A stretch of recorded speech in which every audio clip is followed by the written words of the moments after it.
Assalamualaikum warahmatullahi wabarakatuh. Bertemu lagi dengan Ustadzah Asti. Di sini kita akan belajar tentang bahasa Indonesia lagi mengenai teks laporan hasil observasi. Lanjutan dari minggu kemarin, kita akan membahas tentang struktur dan kebahasaan dari teks LHO.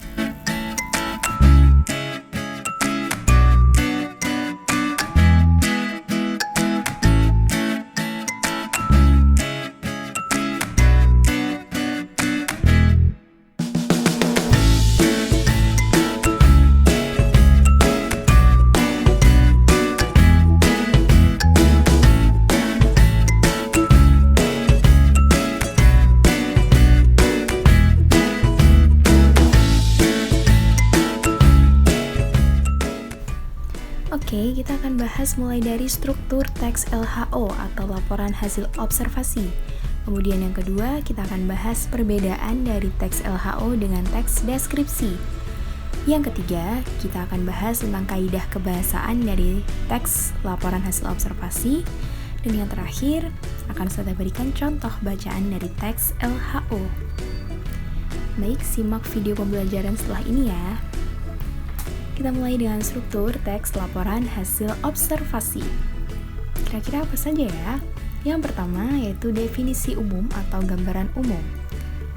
Kemudian struktur yang kedua yaitu deskripsi bagian.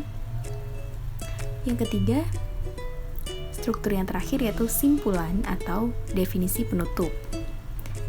Definisi umum atau gambaran umum biasanya berisi definisi, terdapat informasi umum, kemudian ada usul-usul, kelas atau kelompok, dan informasi tambahan tentang hal yang diperlukan. Kemudian deskripsi bagian ini berisi rincian hal yang dilaporkan. Kalau binatang biasanya tentang fisik, habitat, makanan, dan perilaku. Intinya berisi klasifikasi objek. Dan struktur yang terakhir yaitu simpulan berisi ringkasan umum dari hal yang telah dilaporkan. Dari paragraf awal sampai paragraf deskripsi bagian tadi.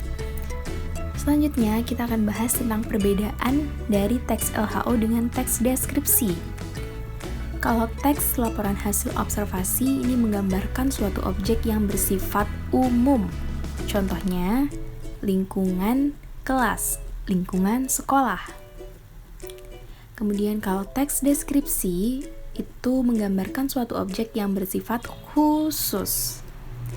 Contohnya, kalian mendeskripsikan atau menggambarkan tentang papan tulis. Oke, di sini kita akan membahas tentang kaidah kebahasaan teks laporan hasil observasi. Yang pertama yaitu memakai frasa nomina. Frasa nomina merupakan sekumpulan kata benda yang sengaja dibentuk untuk memperluas suatu kata benda. Frasa nomina terdiri dari 3 jenis. Yang pertama, frasa nomina koordinatif. Contohnya, lahir batin dan sayur mayur. Kemudian, frasa nomina yang kedua yaitu modifikatif. Contoh katanya, bulan pertama, buku 2 buah, dan hari Senin. Kemudian jenis frasa nomina yang ketiga yaitu apositif. Contoh katanya, Bandung, ibu kota Jawa Barat. Selanjutnya, kaidah kebahasaan yang kedua yaitu memakai verba relasional. Verba relasional merupakan sebuah verba yang memperlihatkan hubungan yang memiliki intensitas. Contohnya, ada kata merupakan, yaitu, ialah, meliputi, disebut, dan lain sebagainya. Kita lanjutkan ke kaidah kebahasaan yang ketiga, yaitu memakai verba aktif.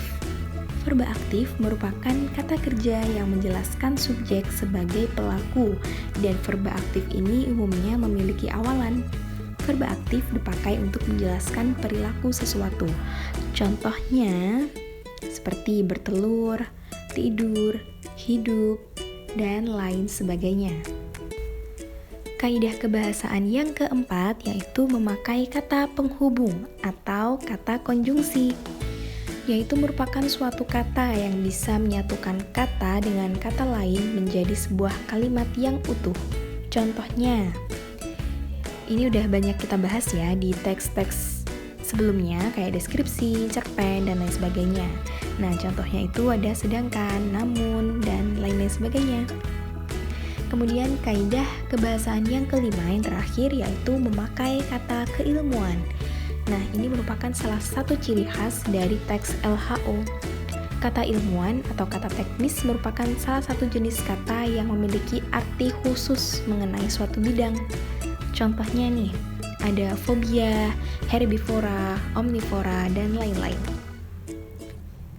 Nah, selanjutnya ini ada contoh bacaan dari teks LHO dengan judul Pohon Pisang.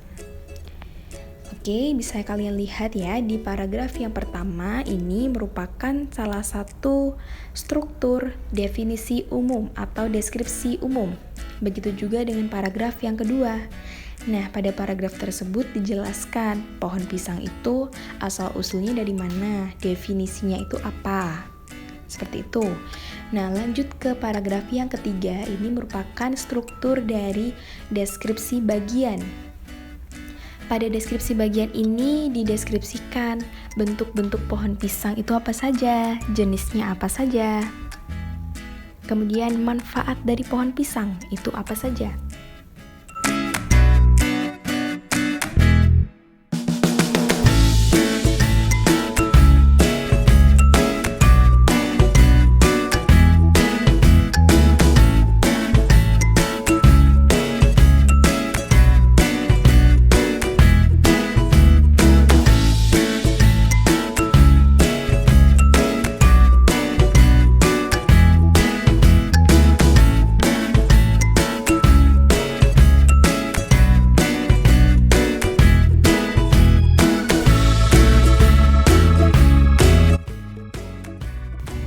Oke, struktur yang terakhir yaitu simpulan. Nah, pada simpulan ini kalian menyimpulkan dari paragraf awal sampai yang akhir tadi. Pohon pisang itu seperti apa, manfaatnya apa saja. Ini tidak wajib ya, boleh ada, boleh tidak. Sekian pembelajaran kita hari ini, semoga bermanfaat. Terima kasih, sampai jumpa minggu depan. Wassalamualaikum warahmatullahi wabarakatuh.